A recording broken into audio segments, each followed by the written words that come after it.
Obi-Wan Kenobi. New episodes streaming Wednesdays, only on Disney+.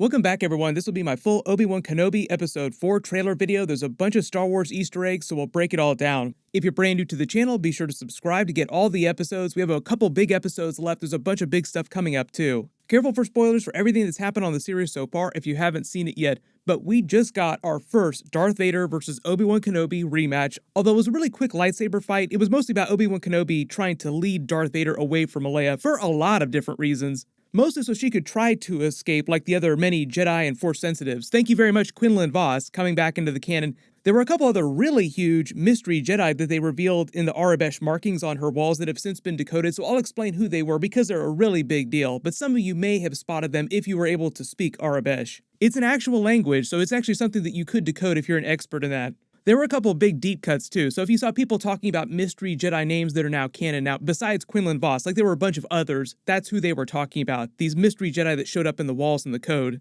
Obi-Wan is also trying to keep Darth Vader, obviously said, focused on him so that he doesn't start thinking too much about Leia, just in general, because that would be bad for a lot of different reasons. At this point in the timeline, if Darth Vader were to learn that Leia or Luke were his children, it would still mess with his head in a big way. But he's still so fresh from the events of Mustafar, Revenge of the Sith, he's still obsessed with that, losing all of his limbs, basically, or the rest of his limbs. He's been obsessed with Obi-Wan Kenobi for the last 10 years. He's been trying to snuff out all of Anakin Skywalker's identity within him. He's trying to fully adopt this Darth Vader identity as a Sith Lord.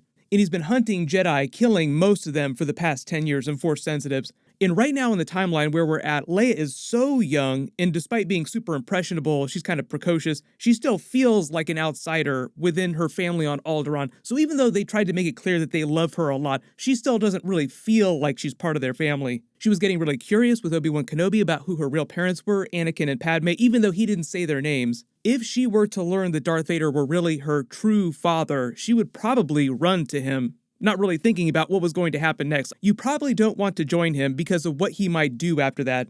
They explored some of this in the Legends canon. He'd probably take her into custody and spend the next 8 to 9 years between now and the events of A New Hope and Rogue One to try and turn her to the dark side of the Force, just like the other Jedi younglings like Reva. She'd basically become like the next version of Reva, and she'd be an Inquisitor by the start of A New Hope. The Rebellion wouldn't have her aid later in the timeline. It would have been way harder for them to get the Death Star plans because she wouldn't have been on her Corvette there on Scarif to receive them. And eventually, Obi-Wan Kenobi would have to train Luke Skywalker to fight her. Some of this may sound familiar to you who read the Legends canon. They actually did a what-if Star Wars story based on this plot, where during the events of the original trilogy, Darth Vader does wind up making good on that threat during Return of the Jedi. Like, he winds up turning Leia to the dark side when he learns that his children are Luke and Leia earlier in the timeline. So instead of trying to turn Luke Skywalker during Empire Strikes Back, he winds up turning Leia instead.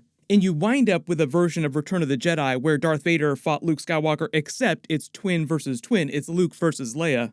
I do videos for the Marvel What If episodes every season. There's going to be a season 2 later this year too, so I'll post links for all those episodes down in the description below. But this was like Star Wars version of that. There's also a What If Star Wars comic book story where it's what if Darth Vader turned good earlier in the timeline, and instead of dying during the events of Return of the Jedi, he changes his Sith armor to white armor because he's turned back to the light side fully, and works with Luke Skywalker and Leia to hunt down the Emperor and the forces of the Empire and destroy them. Like, he winds up living past the events of Return of the Jedi. So you'd have to imagine a version of Darth Vader who was good again, who was fully Anakin Skywalker again, living during the events of the Mandalorian series. The funny thing about that is that Grogu and Anakin Skywalker are about the same age. That's why we make all the jokes about Grogu also potentially being an interpretation of the child of the Force, like the person of prophecy who will bring balance to the Force eventually. Grogu is so new to the canon that he's sort of like a wrinkle in that whole concept.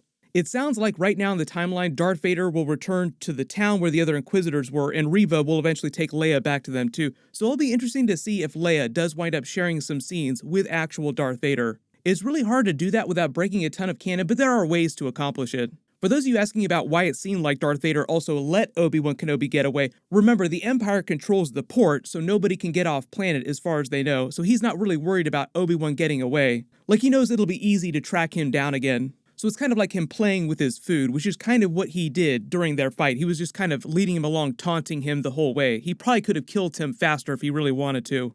For those of you asking about the canon between Darth Vader and Leia, though, Darth Vader was able to interrogate Leia during the original trilogy, stand right next to her on frequent occasions, like here on the Death Star, here on her Corvette, and not realize that she was actually his biological daughter. He might have been able to sense that she was Force sensitive, like feel her through the Force, but I think that they're explaining that prior to him reading Luke Skywalker's mind and literally learning the truth, like reading his mind, like, oh, you were thinking about her as your sister, that means if you're my son, she's my daughter. Earlier in the timeline, even spending all this time in proximity to her, he never thought about her as maybe being his child. Maybe if she had known Padme's name and spoke it in his presence, that would have tipped him off to it. But up to this point, she just meant to feel like this random rich senator's daughter to him that he doesn't really care about other than she might be Force sensitive.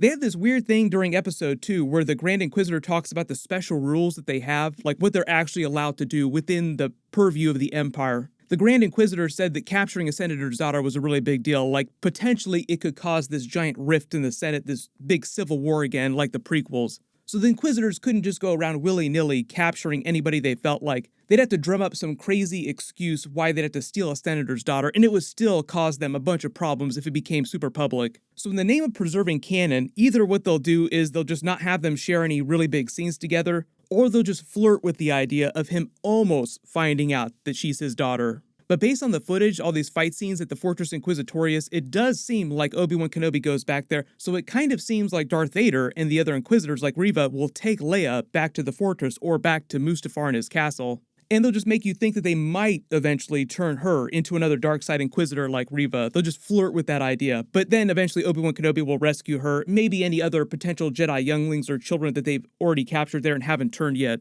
And when Leia is older, during the events of Rogue One, the original trilogy, when she meets Darth Vader again, she'll just think about him as being this terrible person that tried to capture her and hurt her earlier in the timeline, without him or the Empire truly learning about her identity, becoming close to it. But the big thing with the other secret Jedi names that were written all over this underground railroad room of Tala's and Quinlan Voss's scratched into the walls, the first big one is Valen Halcyon, which is the fake name given to Hal Horn in order to hide him from the Inquisitors after Order 66, and he is meant to be the Jedi who was the father of Karan Horn. Karan Horn is this fan-favorite Jedi from the Legends canon who is canon now, thanks to this big Easter egg. He's someone who showed up at Luke's Jedi Academy during the Legends canon. So this means that Karan Horn is alive, and they can use him in any of the later series in the timeline, like the Rogue One prequel series, The Mandalorian, the Ahsoka series, anything that takes place during that later part of the timeline. Also, the little kid on Daiyu that Hajj's character was trying to help escape, even though he was stealing all their money, he was another Force-sensitive trying to escape the Inquisitors as part of this underground railroad. His name was credited as Karan, so it is possible that he is actually a version of Karan Horn at a young age. One of the other big secret names was Ragonda Ismaran, and she appeared during the now canonical Children of the Jedi book. She was a Force-sensitive former consort of Emperor Palpatine, for those of you wondering who he got it on with all these years. Her son with Palpatine was meant to become this Sith villain called Lord Niax, and he was meant to look kind of like Palpatine in his appearance. But for those of you wondering, the Emperor did have multiple consorts, so it is possible for him to have multiple children out there in the galaxy. One of the other secret names in the Arabesh writing is Jin Altis. He was from the same Children of the Jedi book, but he led a splinter group of Jedi called the Altizian Jedi. He wound up being mentored to one of the Force-sensitive women that later wound up being a big love interest for Luke Skywalker, called Callista Ming. Although if we're talking about Luke Skywalker getting it on with someone, I know everybody's hoping that eventually they'll canonize Mara Jade at some point, so we're still waiting on that. But so much of this footage from the trailer and the concept art seems like it takes place back in the Fortress Inquisitorius in the Mustafar system, so it does seem like that's where they're going next week and in the final episodes. Meaning our Darth Vader Obi-Wan rematches will also either happen back at the Fortress Inquisitorius or actually back on Mustafar. But a lot of that concept art of them having a rematch seems like a bunch of lava flows are behind them, so it seems like they really wanted to have a rematch between them on Mustafar. Let me know in the comments though, do you think that Leia actually winds up being taken back to Darth Vader's castle and that's why they have a rematch on Mustafar, or do you think they just have a rematch back on Nur where the Fortress Inquisitorius is? My full Obi-Wan Kenobi episode 4 video will post next Wednesday just like normal. The brand new Marvel series is going to be starting that day too, so I'll probably do my Obi-Wan Kenobi episode videos first, then I'll post my Marvel episode videos. But also big news, The Boys Season 3 episodes are also starting right now. My full video for The Boys Season 3 Episode 1 will be next on Friday. That'll be a Friday show though, so that's not going to overlap with Obi-Wan episodes or anything like that on Wednesdays. Make sure you have alerts enabled for my channel so you don't miss any of that. It's going to be crazy. There's a lot of really good stuff happening this summer. We're going to be eating good.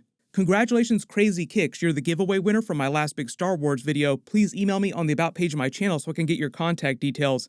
Everyone click here for my full Obi-Wan Kenobi Episode 3 video and Easter eggs, and click here for my brand new Thor Love and Thunder trailer video.